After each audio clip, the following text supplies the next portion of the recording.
How do you connect your Facebook page to your Instagram account using the Facebook app? Before I continue, if you're new to this channel, do subscribe to this channel so that you get more social media tips like this. Without further ado, let's jump straight into my phone and let me show you how you can connect your Facebook page to your Instagram account using the Facebook app. Let's go. So I'm going to show you how to connect your Instagram to your Facebook page using the Facebook app. So first of all, open up your Facebook app, click on the top left 3 lines icon, or even you can click your profile if you want to. Alright, just click on the 3 lines on top menu. It could look different in Android. So just find for the 3 lines icon. Then you see your picture here at the top, click on the arrow. Then you switch your profile first to your page profile. Then you click on the 3 lines again, or the menu icon, whichever you can find, whether it's Android or in iPhone. Okay, click on Professional Dashboard, click on Settings, scroll down to Permissions, click on Link Account, click on the Instagram, not connected, right? Then you connect account, connect to Instagram, continue.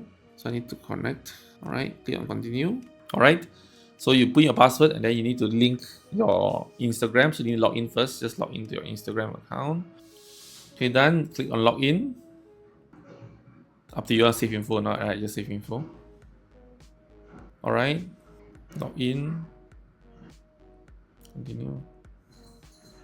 Alright, Instagram is connected. If it's not business account, you will immediately get connected. Mine is a business account, that's why it will link first to the business manager or the business suite first. So click on OK. So you can share your post to Instagram if you want to. If you don't want, then just click confirm. Go back, refresh a little bit, and then you go back to link accounts, and then you can see it's connected to your Instagram account. So that's it. That's how you can link your Instagram account to your Facebook page through your Facebook app. Hope this is helpful for you. If you like what I share, do give me a like and subscribe to this channel so you get more social media tips like this. Thank you so much for watching, and I see you next time. Goodbye.